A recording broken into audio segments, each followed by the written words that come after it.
December 26, 1931, Battle Creek, Michigan. 3 in the morning. Inside the sterile quiet of room 219 at Dr. Kellogg's sanatorium, a single sound breaks the silence. The scratch of fountain pen against paper. The man seated at the table trembles violently. He's 56 years old, yet his appearance suggests someone aged 80. His skin feels like it's burning from the inside out. The medical chart at the nurse's station offers a clinical, precise diagnosis. Severe shingles complicated by acute nervous exhaustion. Yet the patient understands this goes far deeper than mere illness. This is punishment. James Cash Penney, whose name glows in golden letters above 1,400 storefronts spanning the entire United States of America, is completing what he believes to be his final letter. This isn't a business memorandum. This isn't a corporate strategy document. This is goodbye. He carefully inscribes words meant for his wife Caroline and their 2 sons. Through his sedative-clouded consciousness, one thought remains crystal clear. He won't survive until sunrise. Beyond his window, winter winds howl across the grounds of this elite medical facility, where America's wealthiest attempt to purchase health with their fortunes. But Penney hasn't come here as a wealthy man. He's arrived as someone utterly ruined. Just 2 years earlier, his personal wealth was calculated at $40 million. In contemporary currency, that exceeds $700 million. He was a giant of industry. He embodied the American dream, a man who constructed an empire on a singular, simple foundation: trust. Now, in this frigid room, his bank accounts stand empty. Worse still, he owes the banks $7 million in hard cash. The payment deadline arrives in mere days. He possesses nothing with which to pay. Penney lays down his pen. The pain radiating through his torso becomes intolerable. Shingles is a viral assault on the nerve endings that physicians describe as the sensation of molten lead being poured beneath the skin.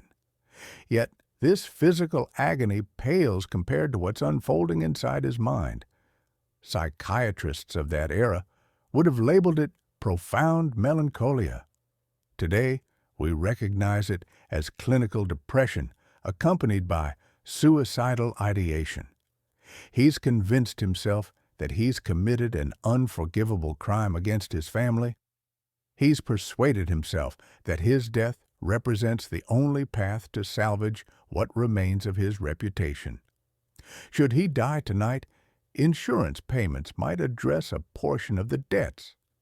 He no longer thinks as a living human being, but rather as an asset awaiting liquidation. This isn't merely a story about financial loss. The Great Depression obliterated thousands of fortunes. Brokers leaped from Wall Street windows. Bankers put bullets through their heads in their private offices. But James Cash Penney's situation stands apart. He wasn't a speculator chasing quick profits. He wasn't a gambler playing the odds. He was a moralist. Throughout his entire life, he built his business on unwavering Christian principles, naming his earliest stores the Golden Rule. He maintained absolute faith that righteous actions would be rewarded by God with success. And now, sitting alone in the darkness of the Battle Creek Sanatorium, he stares directly into the abyss. His faith shattered before his stock portfolio did. The system collapsed. The Golden Rule failed him. He gave everything he possessed to others, and in return, reality crushed him mercilessly. He lowers himself onto the bed, attempting not to let the inflamed skin contact the sheets. He shuts his eyes, waiting for his heart to cease beating. He desperately wants it to stop. This is the night the retail king died. What happens come morning will technically involve the same biological organism. But the person who awakens, assuming he does awaken, will be fundamentally transformed. Yet, to comprehend how the owner of this massive empire ended up isolated in a ward anticipating death, we must rewind the timeline. We must return to where everything originated, not to New York's corporate boardrooms, but to Missouri's muddy farmlands, where an 8-year-old boy first discovered the true cost of $1. The story of the collapse doesn't start with the stock market crash. It begins with childhood. To grasp the nature of the catastrophe at Battle Creek, we need to travel back half a century to an entirely different world.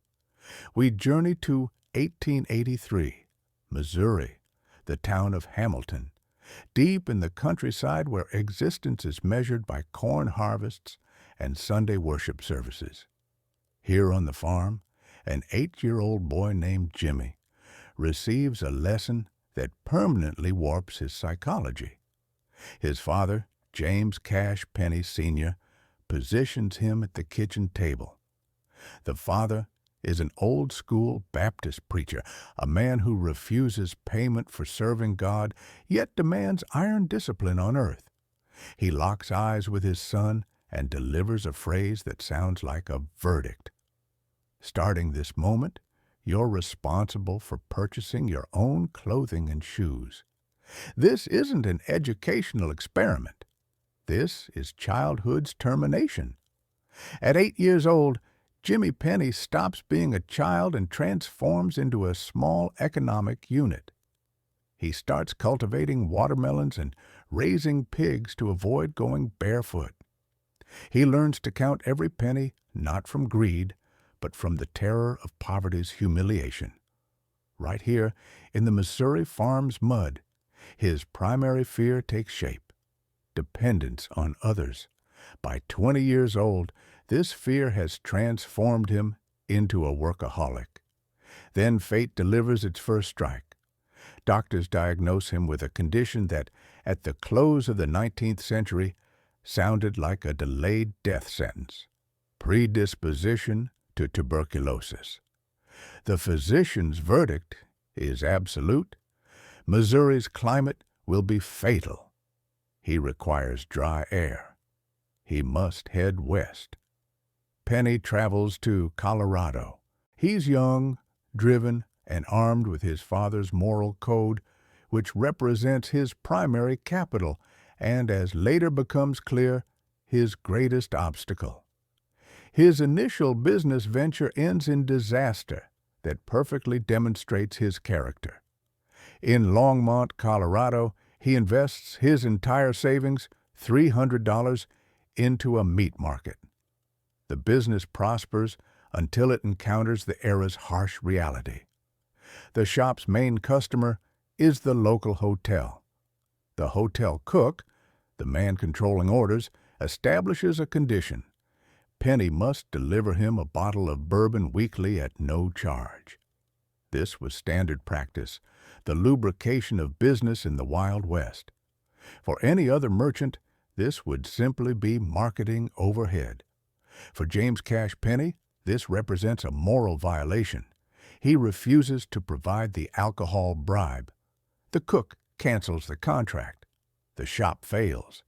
Penney loses everything. He finds himself on the street with empty pockets but an unblemished conscience. This moment is pivotal. He's prepared to demolish his own prosperity for the sake of principle. This behavioral pattern, principle transcending profit, will eventually elevate him to the summit, but it will also trigger his downfall in 1931. Broken yet undefeated in 1902, he discovers himself in a location that can only be described as earthly hell. Kemmerer, Wyoming, a mining settlement where coal dust chokes the lungs and law gets enforced in 20 saloons operating continuously. Population, 1,000 people, primarily miners, subsisting paycheck to paycheck. Here, company stores dominate, Retail establishments owned by mine operators. They sell merchandise on credit at exploitative interest rates, effectively converting workers into serfs. Miners perpetually owe the store more than they earn. This is slavery disguised as commerce. Here Penney encounters his mentors, Guy Johnson and Thomas Callahan. They present him with an audacious proposition to open a branch of their Golden Rule store. The conditions are severe. He must invest $2,000, which he doesn't possess. Penney borrows $1,500 at enormous interest, adds his final $500, and enters the game. On April 14, 1902, at dawn, James Cash Penney opens his first store's doors in Kemmerer. It's a wooden structure 25 by 40 feet in dimensions, but what he offers inside constitutes a revolution.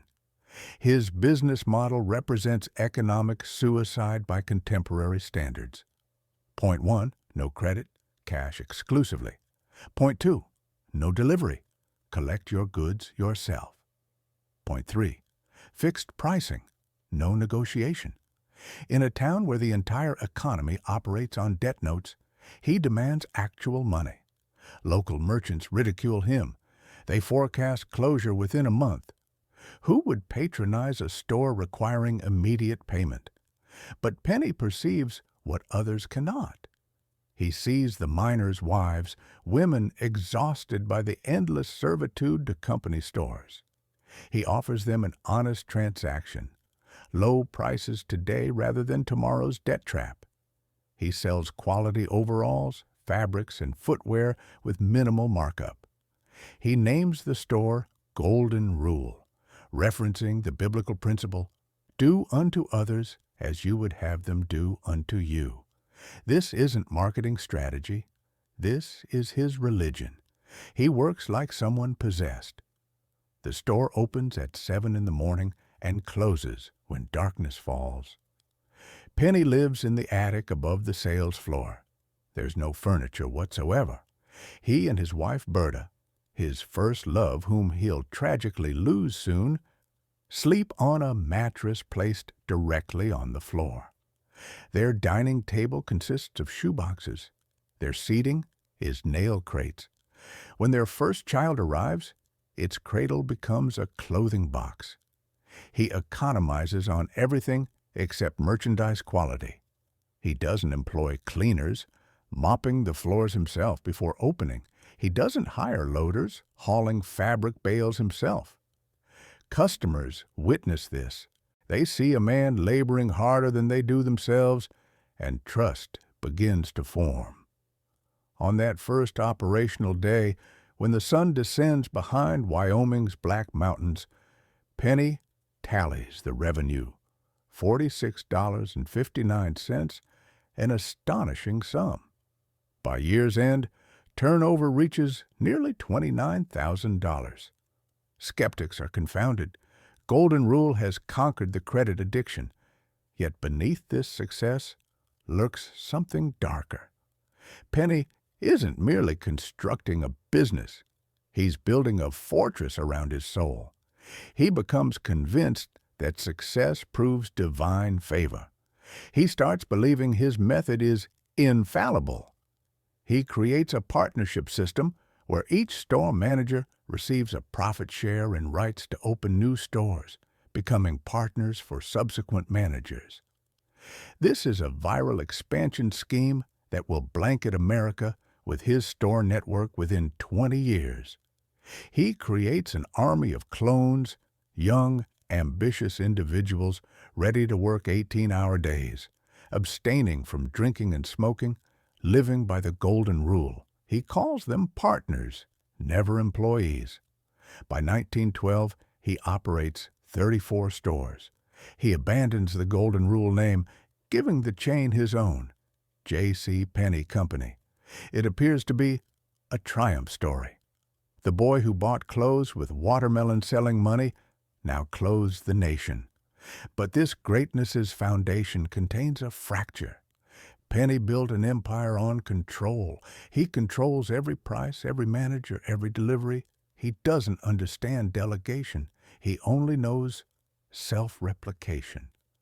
And while the economy expands, this system functions flawlessly. But Penney, blinded by his righteousness and success, fails to notice the changing world around him. He fails to notice romantic capitalism's era ending and cynical finance's era beginning. He's convinced God is his primary shareholder, and this conviction that elevated him to the peak will become the very trap that snapped shut in 1929. He begins feeling invincible. He starts thinking he can save not just customers, but everyone surrounding him. And this pride, disguised as charity, leads him to the fateful Florida decision. 1913, Salt Lake City. James Cash Penney stands at his office window, gazing at mountains that once seemed an insurmountable barrier. Now they appear small. His chain encompasses 34 stores.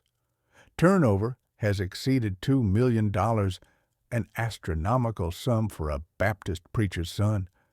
But precisely at this moment, a man enters the story who will transform the charismatic merchant into a corporate machine. Earl Corder Sams.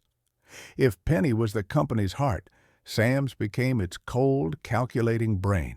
He was the founder's complete opposite. Penney was intuitive, emotional, obsessed with morality. Sams was systematic, ruthless, obsessed with efficiency. Sams utters the phrase that alters their destiny's trajectory. Jim, you can't personally shake hands with every partner. If we want growth, we need to stop being a family and become an army. This was the first strategic marriage of two worlds, provincial idealism and corporate pragmatism. Penney agrees. In 1914, they make a decision that shocks their circle. They relocate headquarters from comfortable Salt Lake City to the beast's lair, New York. Imagine this contrast. People accustomed to manure and coal dust smells enter the Woolworth Building, a neo-Gothic skyscraper on Manhattan, then called the Cathedral of Commerce. They rent a high-floor office. Now beneath their feet isn't Missouri mud, but polished marble and millions rushing after the American dream. This world's merging was painful, yet necessary. Penney learns expensive suit-wearing, learns banker language speaking, learns Wall Street rules playing, though his soul despises their cynicism. Sams builds the structure. He introduces standardization. Now every store from California to Maine looks identical, smells identical, operates identically.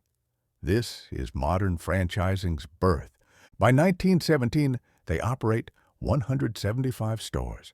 By 1920, 312. Growth is exponential. But the real takeoff, leading to the fatal real estate object's creation, occurs mid-1920s, the Jazz Age, the easy money era, when America went consumption mad. Company stocks soar into the stratosphere. On October 23, 1924, J.C. Penney shares appear on the New York Stock Exchange for the first time. Overnight, James Cash Penney stops being merely a wealthy merchant. He becomes a multi-millionaire. His fortune is estimated at tens of millions of dollars. And here, a psychological shift occurs. When someone possesses excessive money, they begin seeking name immortalization. They begin thinking they're chosen. Precisely at this moment, Penney decides to create his monument. But unlike other titans like Rockefeller or Vanderbilt, he doesn't build merely a personal palace. His ambition is grander and more dangerous. He wants to build utopia. In 1926, he turns his gaze southward to Florida. The state is experiencing a land boom. Penney purchases 120,000 acres in Clay County. This isn't just a plot. It's territory the size of a small European nation. He names this project Penney Farms. The concept is grandiose. It's supposed to be an ideal agricultural community. On one side, advanced farming technologies for young farmers. On the other, a memorial community for retired priests and missionaries, people who, like his father, served God their entire lives and remained impoverished in old age. Penney hires the best architects. He demands that houses for poor priests resemble noble estates. Style: Norman Gothic. Tile roofs, pointed windows, manicured gardens. This is an architectural paradox. Housing for the needy appearing more luxurious than bankers' homes. He pours his own money into this project, millions upon millions. He builds roads, runs electricity, erects a church. This is a fusion of his childhood trauma, the poverty of the preacher father, and his current omnipotence. He's attempting to rewrite his father's history by saving hundreds of other fathers, but within this philanthropy lurks poison. To finance and expand this project, Penney takes a fatal step. He doesn't just spend cash. He starts playing banking games. He acquires a controlling stake in City National Bank in Miami to have financial leverage for regional development. He puts his name and reputation on the line. He signs personal guarantees for the bank's obligations. During this period, his life splits in two. In New York, he's a tough capitalist, board chairman, a man whose word moves markets.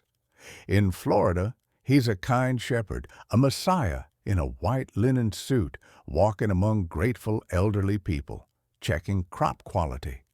He purchases another estate for personal use in White Plains, New York, a massive mansion with stables where he breeds purebred bulls. One of his bulls costs what the average American earns in 10 years. This is his power's peak. He's over 50 years old. He has a young third wife, the second having died tragically, leaving another scar on his heart. He has heirs. He has an empire. It seems he's achieved absolute balance between matter and spirit. He's rich, but spends money on good deeds. He's powerful, but fair. The system works flawlessly. However, while constructing this earthly paradise, Penney misses one detail. He forgets the rule he himself created in Wyoming: no debts. Blinded by the scale of his good intentions, he allows himself to become vulnerable. Florida at the late 1920s isn't just a resort. It's a financial bubble ready to burst. Hurricanes, land fraud, overheated market. Penney enters this storm confident his golden rule will protect him from economic laws. He uses his company shares, his most valuable asset, as collateral for loans to keep his charitable projects alive. He ties his fate to the land's fate, and the land begins shaking. While jazz plays in New York, clouds begin gathering in Florida. Sams, his rational partner, warns him, saying, "You cannot mix business and charity, cannot risk core capital for utopia." But Penney doesn't listen. He hears only his mission's voice. He feels like the architect of human destinies. He doesn't yet know his majestic Penney Farms in Florida will become not a monument to his generosity, but a tombstone for his fortune. He doesn't notice how the foundation beneath his feet transforms into quicksand. The stage is set. The scenery is positioned. The golden calf is cast. Very little time remains until the moment when the music stops. 1928, Westchester County, New York, White Plains. If you want to understand the psychology of a man who will soon lose his mind, don't examine his bank accounts. Examine his house. James Cash Penney's estate in White Plains isn't just residential real estate. It's an architectural projection of his ego, frozen in stone and oak. It's the physical embodiment of how a poor preacher's son imagines success. When the car drives through the wrought iron gates, the first thing that catches your eye is the manic order. The gravel on the paths lies as if hand-sorted. The lawns are mowed with millimeter precision. This isn't nature. This is nature subordinated to one man's will. The house rises at the alley's end, a massive structure in English and Norman Renaissance style. Stone, heavy tiles, pointed arches, a style that screams eternity, roots, traditions, precisely what Penney never possessed. He purchased history because he couldn't inherit it. Inside the house reigns an atmosphere not so much of comfort as of museum-like solemn silence. It smells of beeswax, old leather, and money. Here furniture is imported from Europe, massive oak tables, high-backed chairs, tapestries. Every item here weighs more than all his father's possessions combined. But the most interesting place in this estate is neither the library nor the grand dining room. It's the barn. It sounds absurd, but here among hay and manure, Penney's true obsession is revealed. In the 1920s, he spends a fortune creating the world's best Guernsey cow herd. He purchases a bull named Langwater Foremost. The deal's price, $20,000. In today's exchange rate, that's approximately $350,000 for one animal. This isn't just farming. This is cattle eugenics. Penney is obsessed with the idea of pure bloodlines, ideal genetics, productivity. He looks at these cows the same way he looks at his store managers, as biological units that, with proper care and strict selection, should yield maximum results. Langwater Foremost is for him a living symbol of the golden rule. Better quality yields better results. He builds facilities for his cows that are cleaner than Missouri hospitals of his childhood. In this estate, Penney receives guests. Bankers, politicians, partners come here. But these visits lack the Jazz Age's hedonism. In Penney's house, prohibition is observed more strictly than in the Constitution. Not a drop of alcohol, no cigars, no gambling. Parties here resemble church gatherings, only in palace decorations. Guests sit on antique chairs, drink lemonade, and listen to the host's musings on morality and milk yields. This creates a surreal contrast. Beyond the estate walls, America is going mad. The Great Gatsby throws orgies on Long Island just a couple dozen miles from here. On Wall Street, speculators make millions in an hour. And here in White Plains, time seems frozen in the 19th century. Penney created a vacuum. He built a morality fortress, thinking it would protect him from the outside world's chaos. The psychology of the space here speaks of one thing: total control. Penney rises at dawn. He tours the grounds. He knows every gardener's name, every stable hand's name. He personally checks electricity bills for a house spanning thousands of square feet. This micromanagement habit, which made him rich in retail, transforms into neurosis on personal life scale. He doesn't know how to enjoy wealth. He only knows how to administer it. Every room in the house has its purpose, and that purpose is service. Study for work, dining room for maintaining social connections, bedroom for restoring strength before work. There's no place for idleness here. Even the artworks on the walls, landscapes, portraits of ancestors, often not his own but purchased along with antiques, are meant to inspire awe and respect for labor. But there's another side to this greatness: loneliness. Despite having his third wife Caroline and children, Penney remains isolated in this huge house. He's a monument to himself. The people who come to him see not a person, but a function. Mr. Penney, the founder, Mr. Penney, the philanthropist, he's locked in a golden cage of his own image. It's from here, from this office with a view of the perfect lawns, that he manages his Florida Penney Farms project. Maps, irrigation plans, construction estimates lie on the table. He looks at them and sees how he's changing America's landscape. He feels like he's playing chess with God himself and so far winning. The cost of maintaining this estate and the Florida farms is colossal.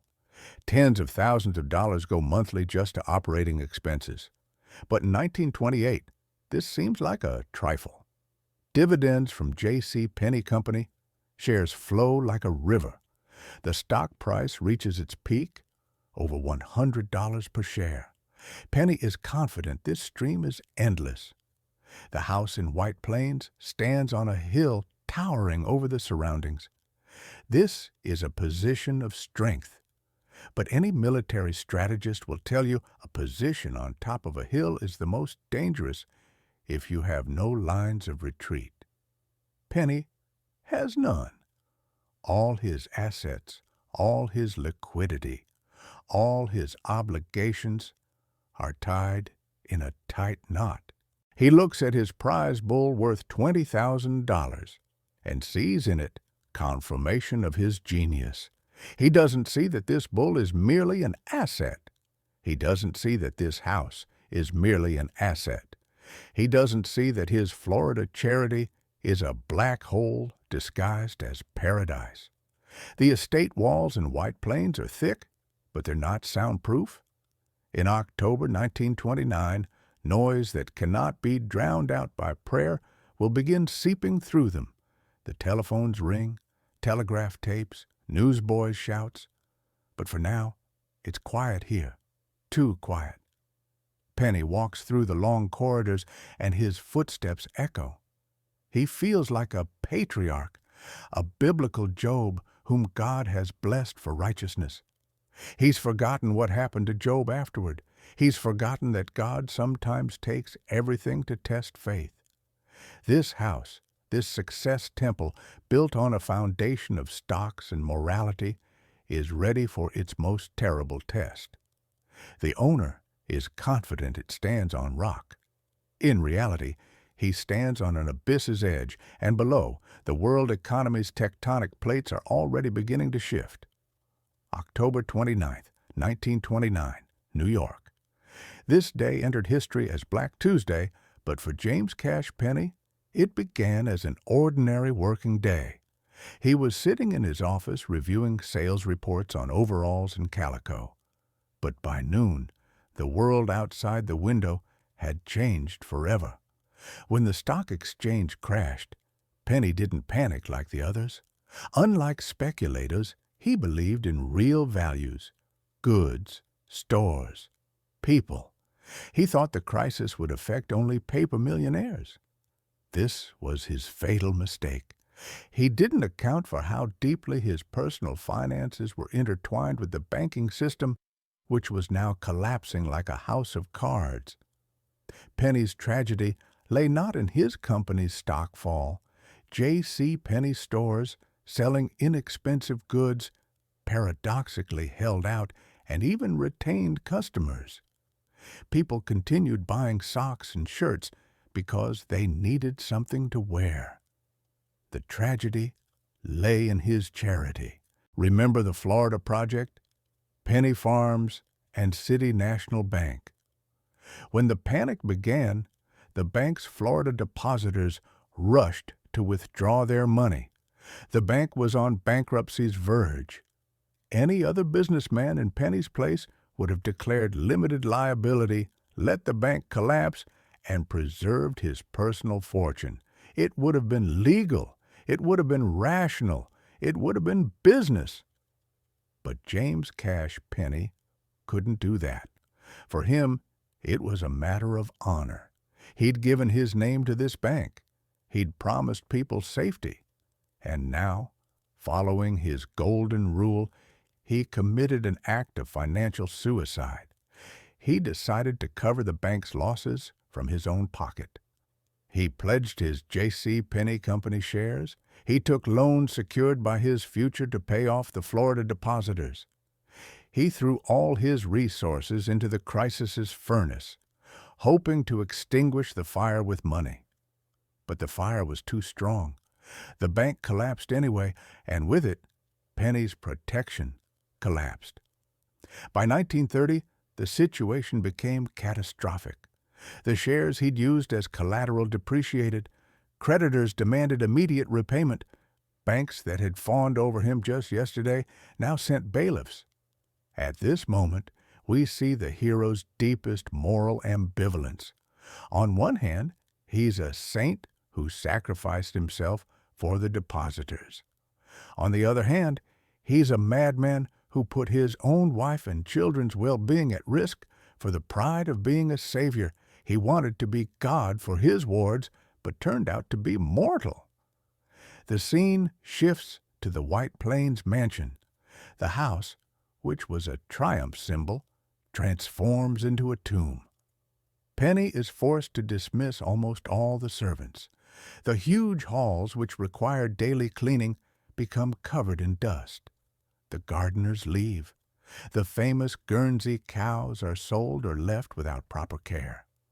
Here, the second character enters the scene, his wife Caroline. She's younger than him. She's seen him only strong, only victorious. Now she sees a man who ages 10 years in 1 week. She sees him wander in the dark corridors of the mansion, turning off lights in empty rooms to save a few cents on electricity. This isn't Scrooge's miserliness. This is the panic fear of a man who's lost control over reality. Their dinners pass in deathly silence. Penney cannot eat. He looks at his plate and sees debt figures there, $7 million. This number pounds in his temples. He's stopped being the man with 1,000 partners. Now he's a man with 1,000 creditors. He feels like a traitor. He betrayed his father's memory, who taught him not to have debts. He betrayed his family, which was accustomed to abundance. He betrayed his employees, many of whom also held savings in company shares and now lost everything. The burden of responsibility he carried on his shoulders became unbearable. His moral compass, which always pointed north, now spins wildly. Was he right to act that way? Was it worth sacrificing himself? There's no answer. It's in this period, at the end of 1930, beginning of 1931, that his physical transformation begins. Psychosomatics is a cruel thing. Penney's body begins reacting to unbearable stress. First, it's insomnia. He doesn't sleep night after night. Then, trembling in his hands appears. He cannot hold a pen to sign documents transferring property to the banks. But the worst happens inside his consciousness. He begins believing he's cursed. He, a convinced Christian, begins thinking God has turned away from him. He searches for the reason within himself. Where did I sin? He asks the void. He reviews his actions.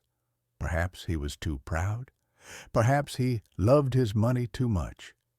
He continues going to work at the New York headquarters, but now he's a ghost there. He's no longer the controlling stakes owner.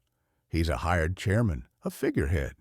His partners, including Earl Sams, treat him with pity mixed with irritation. They save the business by ruthlessly cutting expenses, closing inefficient outlets, laying off people. Penney watches this in horror. This isn't his method. This isn't the golden rule. But he has no say. He's bankrupt. At home, Caroline tries to reach him. She says they can live modestly, that money isn't the main thing. But Penney doesn't hear her. For him, money was never just currency.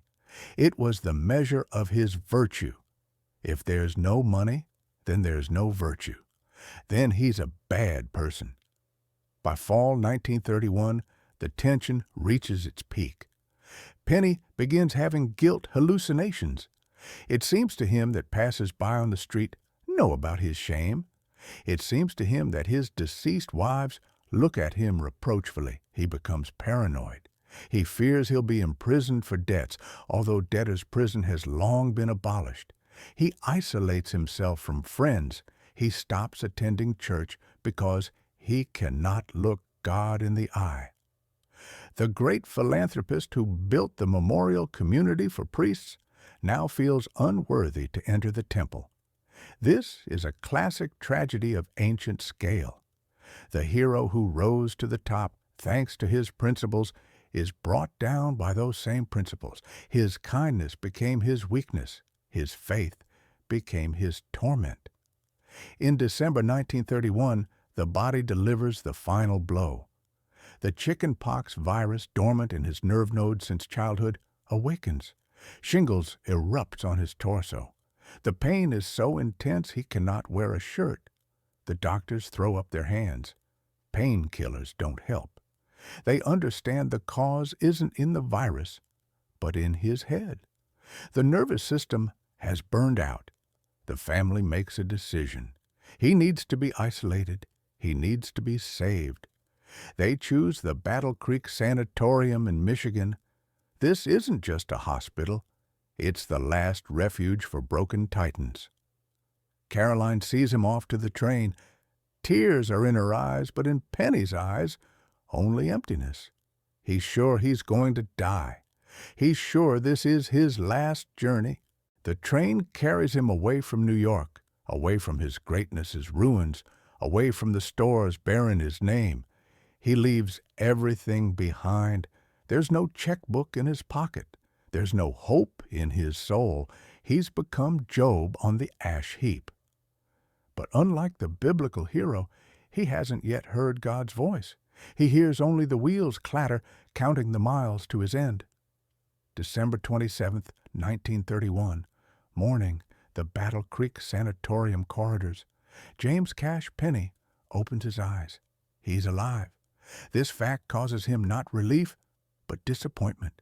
He was certain his heart would stop in his sleep, but the biological mechanism continues functioning despite the owner's will. Outside the window, a gray dawn. The pain from shingles is still there, but now something new mixes with it, a strange sound. Dully, through the ward's heavy doors, music can be heard. Penney gets up. This movement is difficult for him. Every joint bend responds with fire in the nerve endings. He puts on a robe. He goes out into the corridor. This is no longer an industry titan's gait. These are an old man's shuffling steps. At this moment, he's nobody. He has no checkbook. He has no signing authority. He has no future. He's simply patient number 219. He follows the sound. The music comes from the dining room, which serves as a chapel in the mornings. He stops at the entrance. Inside sit doctors, nurses, and several patients. Someone plays the piano. A woman's voice begins singing. This isn't a complex oratorio. This is a simple Protestant hymn written by Sevilla Martin in 1904. The hymn's title, God Will Take Care of You. Penney sits down on a chair in the back row. He listens to the words, Be not dismayed whate'er betide, God will take care of you. At this moment, an event occurs that biographers later call a miracle and psychologists call cognitive restructuring or catharsis. For Penney, it was a moment of complete surrender. For the last 2 years, he'd been fighting banks, the market, debts, his conscience. He tried maintaining control over a world falling apart. He thought the outcome depended only on him, that he was Atlas holding up the sky. And that sky crushed him. Sitting on the hard chair in the sanatorium, he suddenly understands the fundamental error in his thinking. He's not God. He's not obligated to save everyone. And most importantly, his value as a person doesn't equal the balance in his bank account. He closes his eyes and says one phrase, Lord, I can do nothing more. I give it to you. This is a moment of transcendence. In that second, when he acknowledges his complete defeat, when he lets go of control, the burden disappears. He later described it as a physical sensation, as if he was instantly lifted from a dungeon's darkness into warm, bright sunlight. This isn't a metaphor. Medical records confirm over the next few hours his physical condition improved sharply. The psychosomatic clamp that caused the disease exacerbation was released. He doesn't become healthy instantly, but he stops dying. He returns to the ward and does what he hasn't done for months. He sleeps peacefully. When he wakes up, he's still bankrupt. His debt of $7 million hasn't gone anywhere. The Great Depression is still raging outside the window, but his attitude to the facts has changed. Fear is gone. Clarity has come in its place. Penney is discharged from the sanatorium, not as a victor, but as a survivor. He returns to New York. And here begins the most amazing part of his transformation. Instead of hiding from shame, he goes to Earl Sams, his former subordinate, who now effectively runs the company. Penney says, "I'm ready to work. Not to manage, not to command, to work." He accepts the new reality. He's no longer the empire's owner. He's a hired employee. The board of directors assigns him a salary. According to various accounts, it amounted to about $3,000 monthly. For an ordinary person, huge money. For a man who owned $40 million, this is pennies. But Penney accepts it with gratitude. He begins traveling to stores. But now he enters them not as the retail king inspecting displays. He enters as a man who knows what loss is. He talks to salespeople. He talks to customers who count every cent to buy socks for their children. And a paradox happens. His downfall brings him closer to people. In an era when hatred of the rich reaches its peak, when bankers are ready to be lynched, James Cash